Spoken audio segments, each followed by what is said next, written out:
Jai Guru.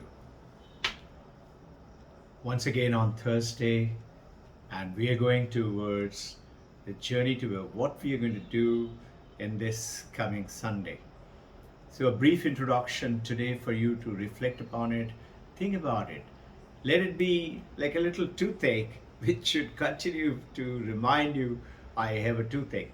Notice nobody needs to remind you. You know I have a toothache.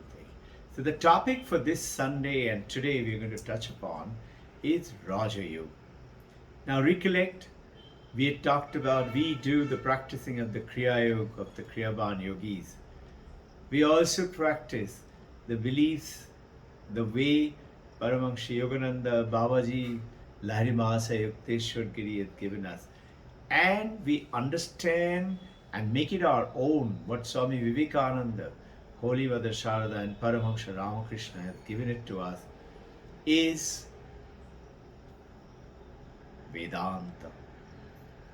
This Vedanta, to make it a principal part of our life, couple it with practicing Raja Yoga, Karma Yoga, Kriya Yoga, is what Kriya Yoga is actually the Raja Yoga's essential principle. The supreme of Raja Yoga is the Kriya Yoga.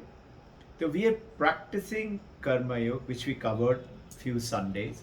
Now we're going to take on Raja Yoga. Raja Yoga was actually, the word Raja is meant for the kings. And this Raja Yoga was written by Swami Vivekananda, first time in United States, Manhattan, New York. He translated it, you know when? 1895. 1893, 11 September, Vivekananda went to America and gave a talk on the spiritual conference of the world religion.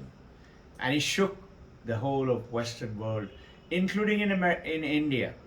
People woke up. People saw suddenly when in India he was not that popular.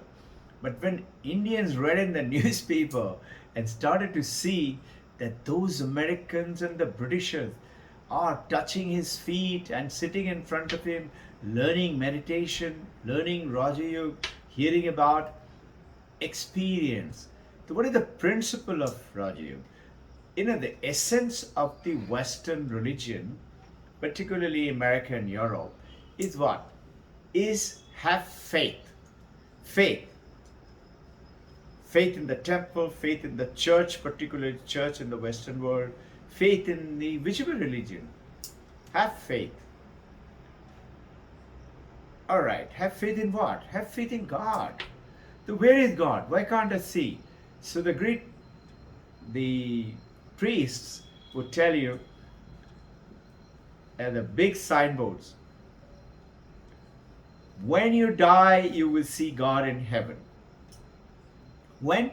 Notice, when you die is a time. When I die, then only. And second thing is where? Not here, in heaven.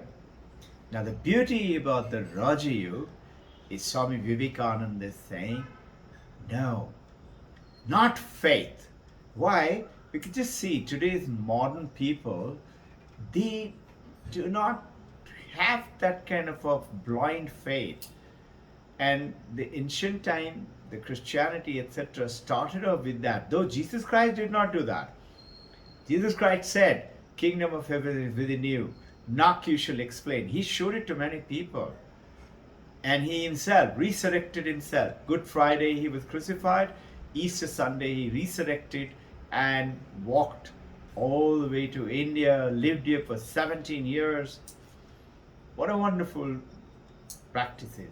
You remember we have spoken about the Sermon on the Mount where Jesus Christ used to talk. So this was not have blind faith.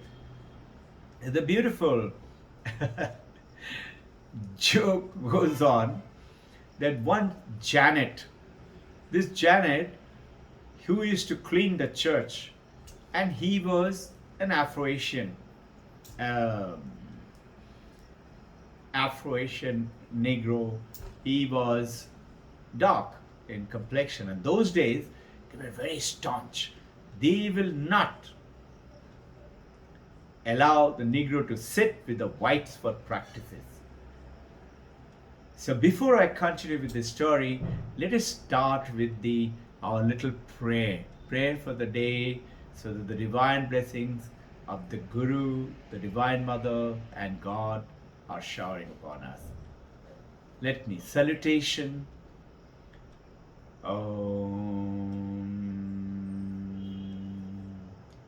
Asatu ma satkamaya, tamaso ma jyotirgamaya, mrityurma amritam gamaya.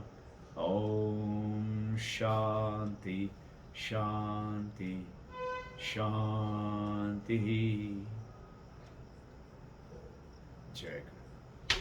So with the salutation, the Janet went and asked the head priest of the church, "Sir, why is it I cannot also sit in the pew and attend?"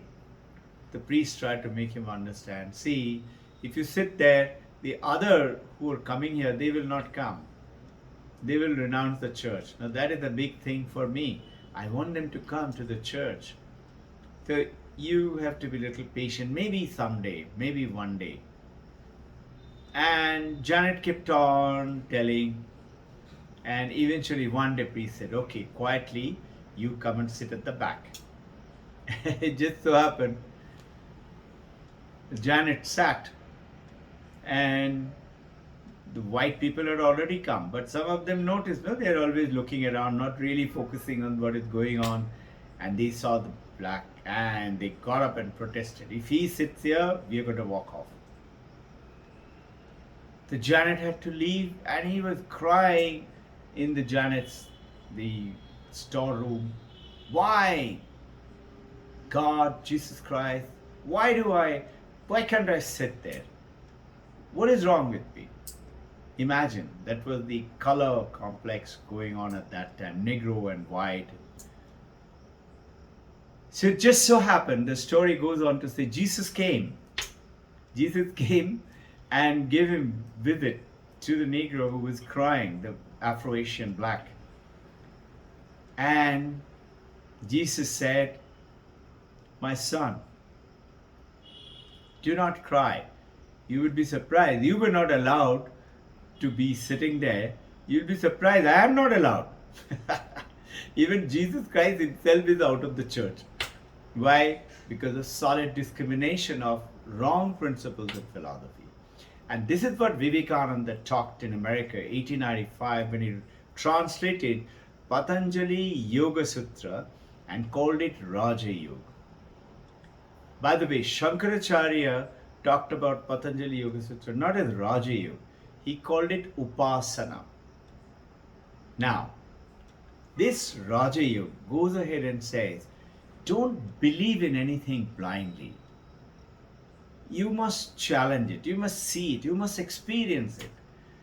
Now just see, look at the Mirabai, Rama Lakshmana, who in Banaras, Mirabai experienced Krishna, no? You know about this story. Mirabai, it is said that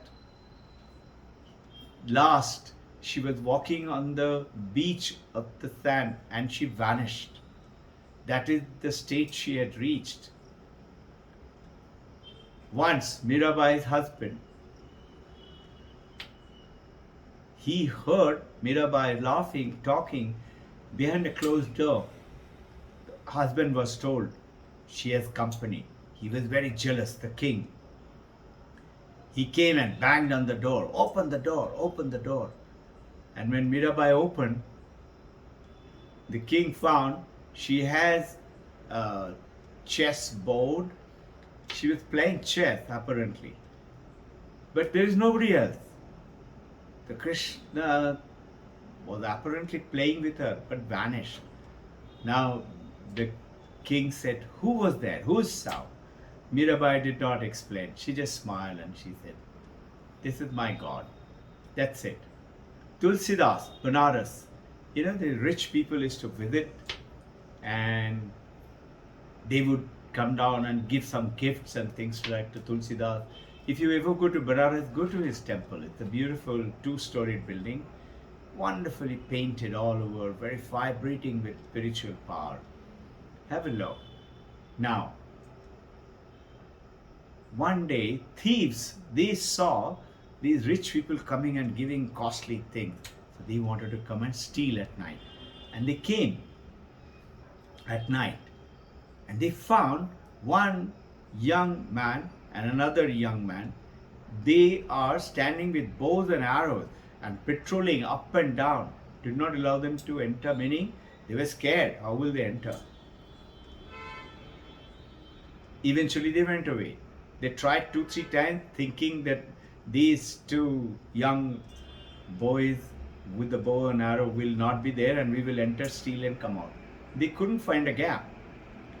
And it just so happened, that means they had the darshan of Rama and Lakshmana. So their whole heart changed, their mindset changed. From being crooked and culprit, they became very pious soul. The next day morning they came down to Tulsidas, as the story goes, came to apologize to him. Sire, we came to rob, we are actually dacoits. And they owned up. Sir, we wanted to tell you that we made the mistake to come to steal. But we found one young man and another young man, both of them patrolling up and down with a bow and arrow. Tulsidas realized this is Rama and Lakshmana. And he said, my Rama and Lakshmana is patrolling up and down for my little wealth that these people have given. He took the whole lot and gave it to this dacoit. He said, please take it. You take it. I don't want my Rama and Lakshmana to be coming to guard my little wealth. See, Paramahamsa Ramakrishna. Vivekananda went around asking everybody, have you seen God? You know the story. And eventually he came to Ramakrishna. He said, yes, I do see. Not only I see better than you. Whatever I see you. How I see you, I see better. Now, this is what Vivekananda talked about, experience. Once you experience, you will find that your understanding and the process is what religion is, the manifestation of the divinity already within us. It is there within you and me. You and I have to express it through the practices of Karma Yoga, Raja Yoga, Bhakti Yoga, and eventually the knowledge of Vedanta, Jnana Yoga. All 4 yogas, and practice all of them together. You will come to what happens?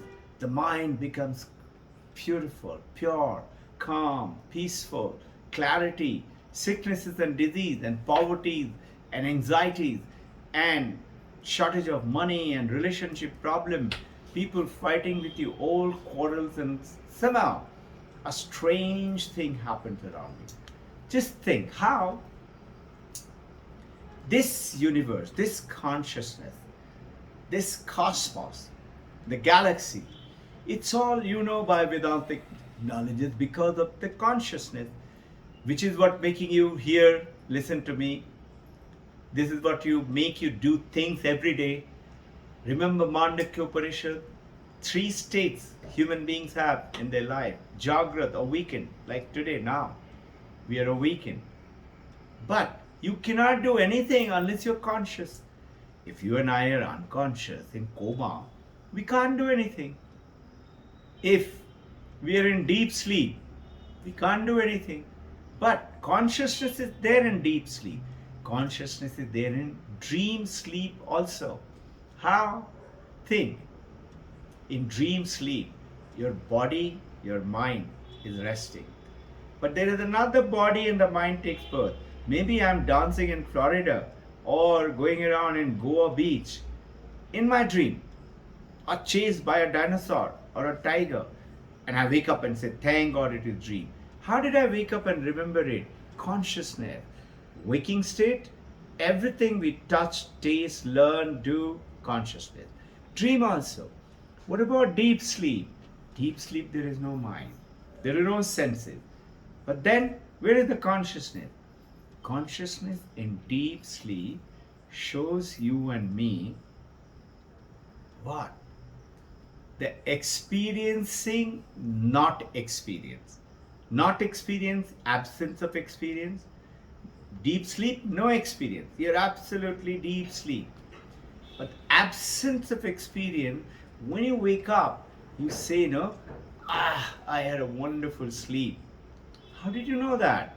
Because that consciousness element was there. So Jagrat, Swapna, Sushupti.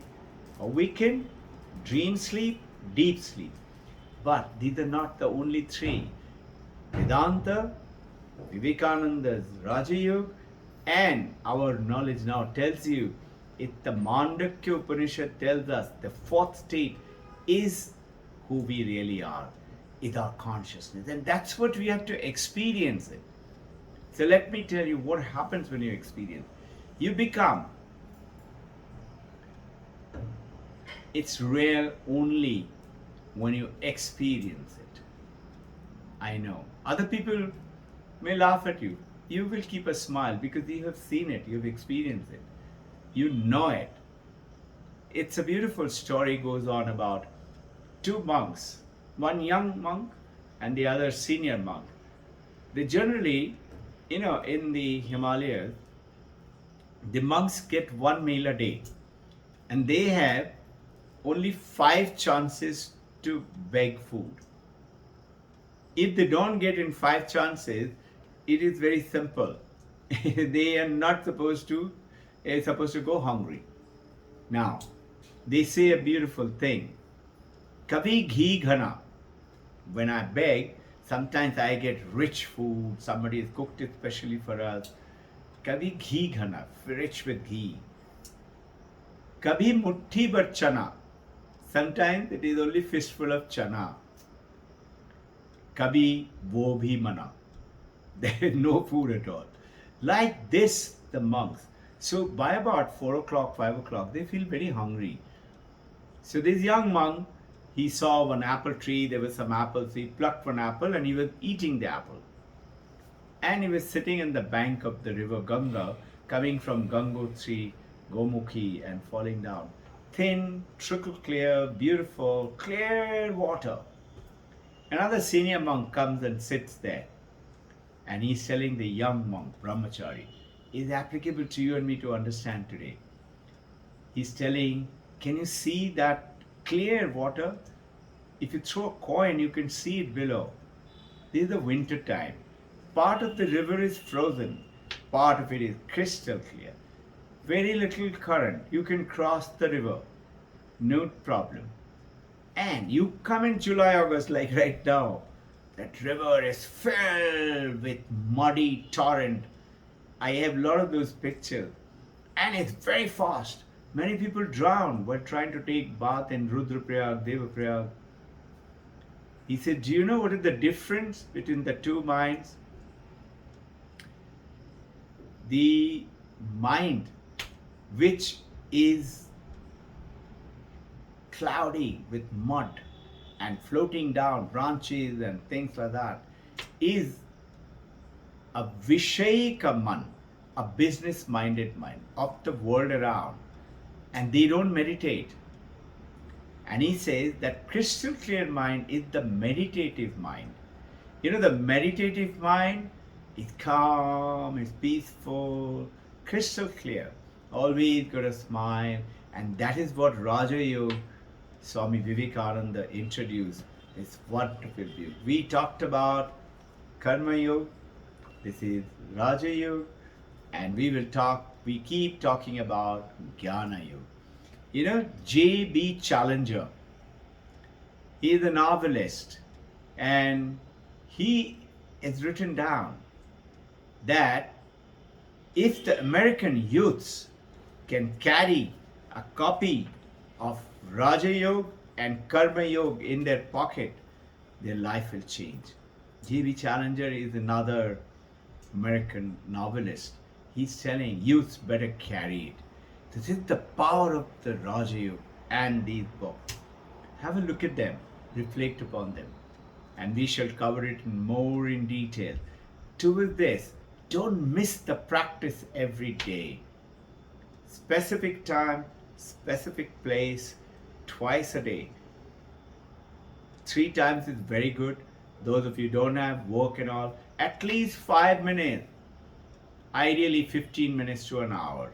Sit still, work it in, and just watch how your clarity, doubts go away. And you know now, just like you and I know, I'm a human being, not a donkey, not a cow. We know we are not, right? Just like that, you would know that the supreme divinity is within you and me. Let's experience it. Take up the journey.